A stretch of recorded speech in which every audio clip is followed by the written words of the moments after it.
নমস্কার, গল্প চিরন্তন চ্যানেলে আমি মৌসুমী আপনাদের সবাইকে স্বাগত জানাই। আজ শোনাব লেখিকা আশাপূর্ণা দেবীর অঘটন। গৃহিণী গ্রহণে গঙ্গা স্নানে যাইবেন পরম তীর্থ নবদ্বীপ ধামে। গঙ্গা অবশ্য কলিকাতাতেও আছেন, থাকিবেনও, কিন্তু দেবী এখানে জ্ঞেয় যোগী। তাই কলিকাতাবাসীদের বিশেষ পুণ্য সঞ্চয়ের চেষ্টায় কাশী, হরিদ্বার, প্রয়াগ অভাবপক্ষে নবদ্বীপ ছুটিতে হয়। নূতন পঞ্জিকার পাতা উল্টাইয়া সর্বজয়া একদিন সখেদে কাতরোক্তি করিলেন। সংসার গর্তে পচিয়া পচিয়াই অমূল্য মানব জীবনটা তাহার বাজে খরচ হইয়া গেল। অতঃপর অন্য সব ভাগ্যবতী রমণীকুল যে কত তীর্থ, ধর্ম, দান, পুণ্যের মূল্যে স্বর্গরাজ্যের ফার্স্ট ক্লাস সিট অগ্রিম রিজার্ভ করিয়া রাখিতেছে, তাহারই ভুরি ভুরি দৃষ্টান্ত কর্তার ভীতত্রস্ত অনিচ্ছুক শ্রবণ বিবরে প্রবেশ করাইয়া দিয়া উপসংহারে আমি এবার কাশী যাবই বলিয়া সদর্পে প্রস্থান করিলেন। অবশেষে কর্তার আপ্রাণ চেষ্টায় কাশী হইতে নবদ্বীপে রফা। ইহারই জন্য আজ কয়দিন ধরিয়া সর্বজয়ার চিন্তার অন্ত নাই। মাধি চাকরানী, ঝগড়ু চাকর ও বধূ দেবী তিনটিকেই তিনি সমান অপগণ্ড বলিয়া বিবেচনা করেন। ইহারা মানুষ না হওয়া পর্যন্ত যে তাহার মরিয়াও স্বস্তি নাই, সে কথা বিধিমতে বুঝাইয়া দিবারও ত্রুটি করেন না। শুনিয়া শুনিয়া দাসী চাকরের কতটুকু কি ক্ষতিবৃদ্ধি হইয়াছে তাহারাই জানে। তবে বধূ বেচারার যে দুই একানা আত্মবিশ্বাস ছিল, ধুইয়া মুছিয়া 16 আনাই অবিশ্বাস জন্মিয়া গিয়াছে। শাশুড়ি ঠাকুরানী যখন বহুদিনের অব্যবহৃত সেমিজটি বাক্স হইতে বাহির করিয়া গায়ে দিয়া ফর্সা কালাপার শাড়িখানি পরিয়া অনভ্যস্ত সাজে নিতান্তই যাইবার জন্য প্রস্তুত হইলেন, বুকের ভিতরটা তাহার সত্যই দূর দূর করিয়া উঠিল। স্বস্তি সর্বজয়ারও নাই। পরীক্ষার আগের রাত্রে বারবার পড়া বইগুলার উপর শেষবার চোখ বুলাইয়া লওয়ার মতো গত কয়দিনের শতপ্রকার সাবধান বাণীগুলা আবার স্মরণ করাইয়া দিতে শুরু করিলেন। তাহার একটি দিনের অনুপস্থিতির সুযোগেই কিছু না কিছু অঘটন ঘটিয়া যাইতে পারে, ইহাই বদ্ধমূল ধারণা। কাজেই সংসারে দৈবাত, আকস্মিক, সহসা, হঠাৎ ইত্যাদি যত প্রকার বিপদের সম্ভাবনা আছে, সব যদি করিয়া তাহার প্রতিবিধানের ব্যবস্থা বুঝাইয়া দিতে দিতে তাহার গলা শুকাইয়াছে। ওদিকে কর্তার ধৈর্য শেষ সীমায় আসিয়া পৌঁছিয়াছে। আর দেরি করিলে ট্রেন পাওয়া অসম্ভব বলিয়া জোর তাড়া দিতেই সর্বজয়া বিরক্ত হইয়া উত্তর দিলেন, তুমি থামো তো বাপু, অত তাড়া দিও না। সবটি গুছিয়ে না বলে গেলে চলবে? বৌমার তো যা হুঁশ, আমার আবার বেরোনো। যেন কর্তার স্বনির্বন্ধ অনুরোধেই তাহাকে যাইতে হইতেছে। তাহলে এই থাকলো বৌমা, অ্যালমিলিয়ামের করা ছোট খুন্তি, সাঁড়াশি, ছিষ্টি গুছিয়ে রাখলাম। দেখো বাচ্চা, সাবধান, হাত পা পুড়িও না। আমার যে কত জ্বালা, কত চিনতে। নেপু বাড়ি এলেই দিও খাবারটুকু করে, স্টোভেই করে দিও, উনুনে জ্বালতে যেও না। 7টা বাজবার আগেই খাওয়া দাওয়া মিটিয়ে নিও, গেরন লাগলে আর খেতে নেই, জানো তো। নেপুকে তো পই পই করে বলে দিলাম বেলা থাকতে বাড়ি আসতে, এখন বাচ্চাদন রাত না করেন। বেশি কিছু ঝঞ্ঝাট করো না বৌমা, লুচি, আলু পটল ভাজা আর একটু আলুর দম, পাথর বাটিতে চাটনি ঢাকা থাকলো, দিও মনে করে। যে তোমার মন বাঁচা, গল্প করতে বসলে তো অজ্ঞান। খাবার ঘরের তাকে মিষ্টি রেখে গেলাম, জল খেতে দিও আগে। ঝগড়ু পড়ার মুখো গেল কোথায়? এই যে দাদাবাবু না আসা পর্যন্ত কোনোখানে নড়বি না। মাধি গেলে দোর বন্ধ করবি ভালো করে। কেউ কড়া নাড়লে সারা নিয়ে খুলবি, বুঝলি? এসে যদি শুনি দোর তাড়া খুলে রেখে চা খেতে আড্ডায় গিয়েছিলে, আস্ত রাখবো না, বুঝলি? বৌমা, তোমরা যখন চা খাবে রাক্ষসটাকে দিও একটু গিলতে, নইলে মরবে ছটপটিয়ে। ওদিকে ছটফটানি ধরিয়াছে কর্তার। গতিক দেখিয়া হতাশভাবে কহিলেন, ওই করো বসে বসে, গাড়ি আর পেয়েছ? না, পাবে না, অমন আর কি, সর্বস্ব এলিয়ে দিয়ে গেলেই হলো না। শুনলে তো সেদিন নেড়ির মার বাড়ি এক দণ্ডের জন্য কালীঘাটে গিয়েছে, আর কি কাণ্ড। বৌমা, ফেরিওয়ালাটোলা ডেকো না বাঁচা। বৌমা অবশ্য কোনোদিনই ডাকে না, তবু সাবধানে ক্ষতি কি। হ্যাঁ দেখো বৌমা, নেপুর আমার খাওয়ার কষ্ট হয় না যেন। লুচি কখানা ভেজো একটু লালচে করে। আলু ভাজা আমি যেমন মুড়মুড়ে করি, দেখেছ তো, তুমিও নিও ভালো করে। আর শোনো, দেশ থেকে দৈবাত কেউ এসে পড়লে যেন রাঁধতে বসো না। তুমি ছেলে মানুষ, অতই কাজ নেই। কর্তা পাকানো চাদরখানা গলা হইতে খুলিয়া গম্ভীর কণ্ঠে কহিলেন, দেশ থেকে যারা আসবে তাদের জন্য তুমিই বরং রাঁধতে বসো। যাওয়া তো হচ্ছে না, খুঁজে খুঁজে দুশ্চিন্তা টেনে আনাকে বলিহারি দিই। আশ্চর্য! কেন আশ্চর্য কি শুনি?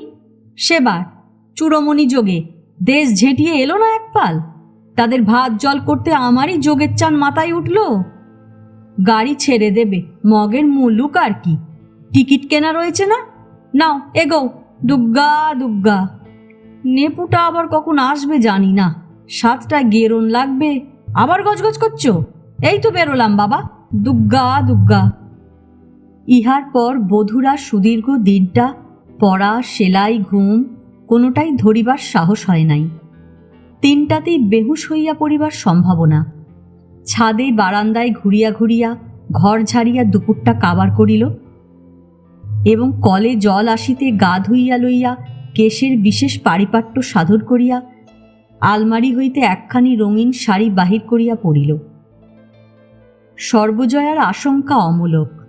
মাতৃভক্ত নেপু মাতৃ আজ্ঞা রক্ষা করিতে বেলা 5টা বাজিবার অনেক আগেই আসিয়া হাজির হইয়াছে। দেখা গেল দালানের একপাশে নেপু স্টোভ জ্বালিয়া চায়ের জল চড়াইয়াছে। জানলার সামনে বেতের মোড়া পাতিয়া দেবী বসিয়া। রঙিন শাড়িতে ও উজ্জ্বল মুখে পরন্ত বেলার আভা পড়িয়া ভারী সুন্দর দেখাইতেছে। কাব্যের ছন্দপতনের মতো বেকুব ঝগড়ুটা একপাশে, ঘরোয়া কথায় যাহাকে হাঁ করিয়া থাকা বলে সেইভাবে দাঁড়াইয়া। গরম জলের কেটলি নামাইয়া স্টোভ নিবাইতেই দেবী চমকিয়া কহিল, ওই যা নিভিয়ে দিলে, আমি রান্না করব যে। রান্না করবে? স্টোভে কেন? তুমি এখন ওই করবে বসে বসে? বারে, বসে বসে আবার কি, দুজনের মতো খাবার করে নেব শুধু। আর ঝগড়ু? ও হোটেলে খাবে, মা পয়সা দিয়ে গেছেন। গুড, তবে আবার রান্নার কি দরকার? আর কিছু খেয়ে পেট ভরে না? আহ, কি হচ্ছে দেখছো, ভূতটার নড়বার নাম নেই। কি নিরেট বাস্তবিক, কিন্তু ওটাকে সরাবার চেষ্টা দেখলে হয় না? কি করে শুনি? ভারী কৌতুক অনুভব করে দেবী। কেন, খেতে চলে যাক না, 7টার আগে নাকি বলছিলে যে? হ্যাঁ, খোট্টাদের আবার বিচার, তাছাড়া মোটে 5টা বেজেছে। তাতে কি? এই ঝগড়ু, ইধার আও। যদিও সর্বজয়ার কবলে পড়িয়া ঝগড়ু প্রায় বাংলানবিশ হইয়া উঠিয়াছে, তথাপি নেপু হাত, মুখ ও নিজকৃত বিশুদ্ধ হিন্দি ভাষার সাহায্যে তাহাকে প্রাঞ্জল বুঝাইয়া দেবার চেষ্টা করে।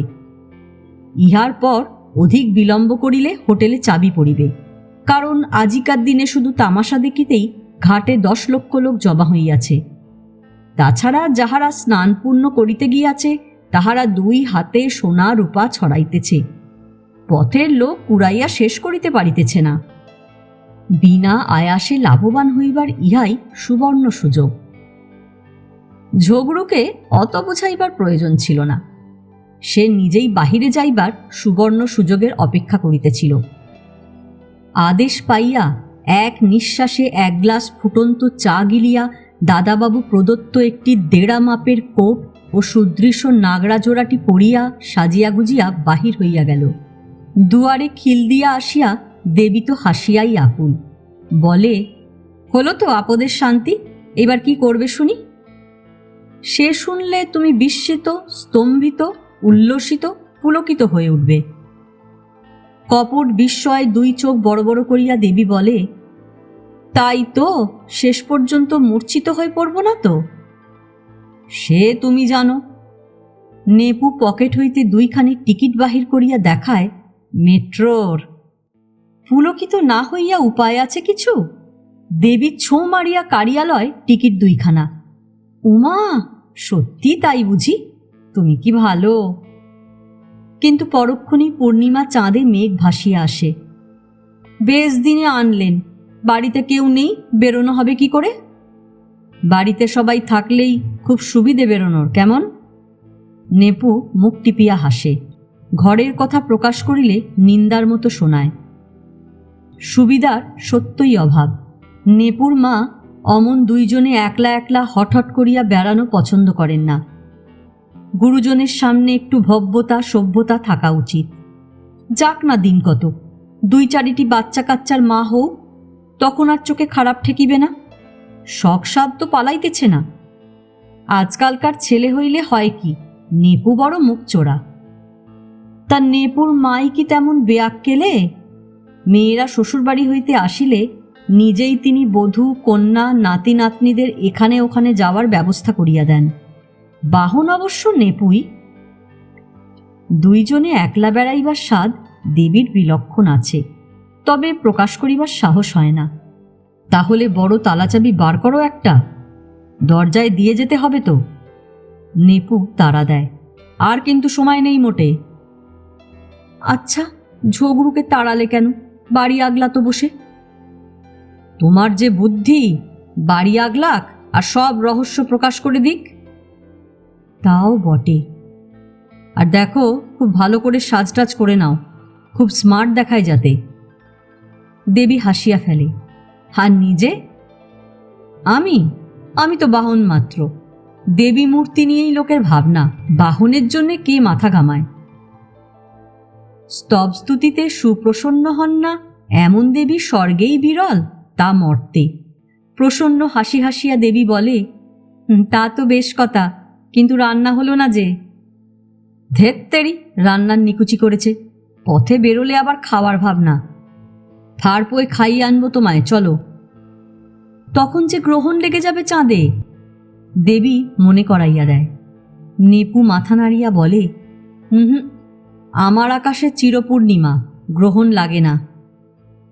ভারী কবিত্ব শিখেছেন। দেবী ছুটিয়া পালায়। তা ঘোমটা টানিয়া থাকে বলিয়া দেবী জড়সড় মেয়ে নয়, সাজিয়া আসিয়াছে চমৎকার।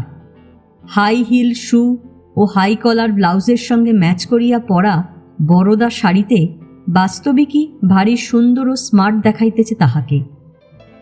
আর মাত্র 10 মিনিট সময় আছে বলিয়া ব্যস্ত নেপু সিঁড়ি দিয়া নামিতে নামিতে একটু আবেগ প্রকাশ না করিয়া পারে না।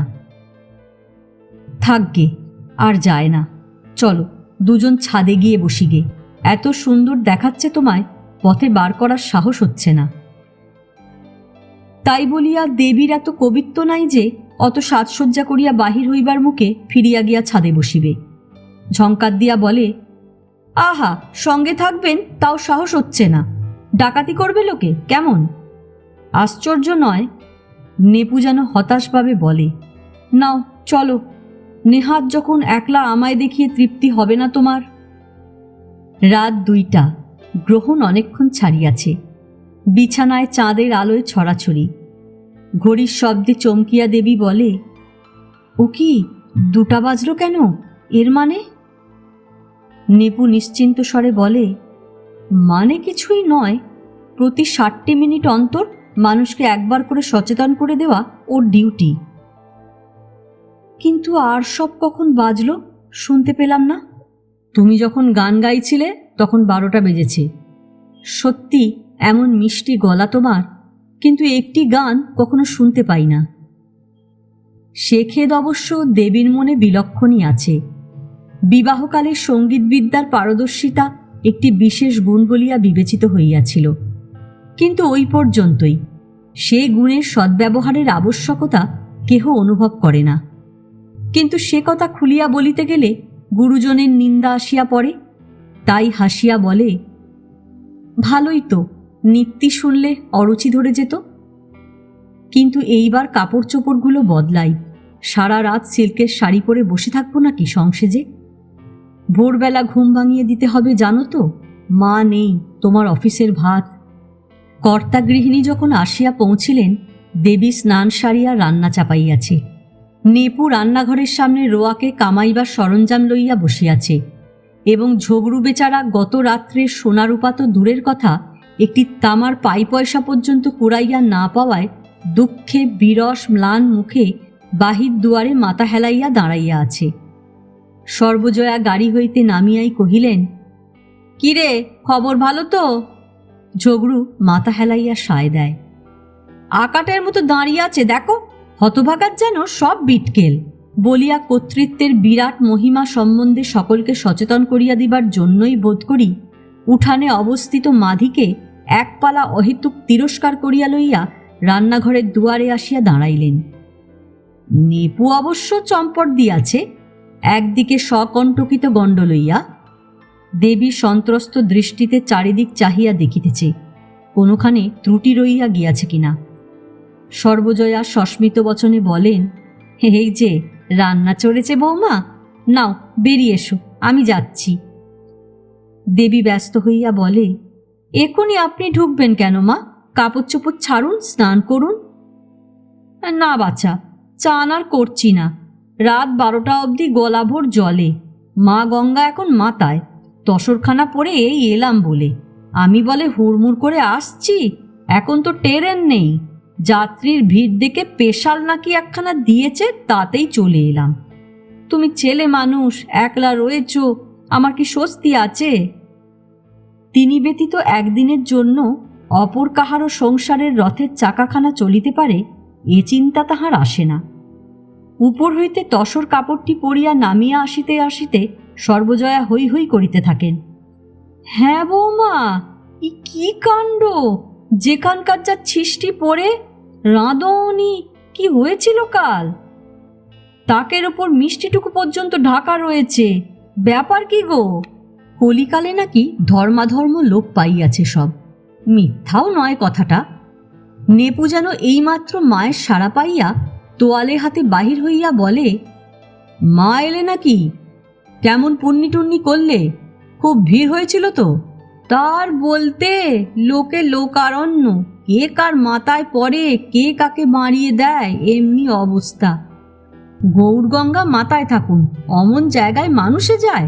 কেবল সব বোধ তো পয়সা পয়সা, সে যাগ্গে মরুগ্গে। তোদের কাল কি হয়েছিল? খাওয়া হয়নি? বৌমা বোধহয় বেহুশ হয়ে বসে গল্প করেছে আর গেরন লেগে গেছে, তখনই জানি আমি। নেপু অম্লান মুখে অবলীলাক্রমে উচ্চারণ করিল, খাবো কি মা? কাল কি সাংঘাতিক পেটের যন্ত্রণা, চাটুকু খেয়েই ব্যাস। রুদ্ধশ্বাসে জননী চোখ কপালে তুলিয়া ফেলেন। বলিস কি? কেন? সোনার শরীর কখনো কিছু হয় না? কি জানি, হঠাৎ কিরকম। বললাম কত করে রেদে টেদে নিতে, তা তোমার আদুরি বউ নিজের জন্য আর করে উঠতে পারলেন না। কথাগুলো এক নিঃশ্বাসে সারিয়া লইয়া নেপু খসিয়া পড়ে। সর্বজয়া এতক্ষণে পায়ের নিচে মাটি পান। তাই তো বলি, সব যেন শুকনো শুকনো মুখ।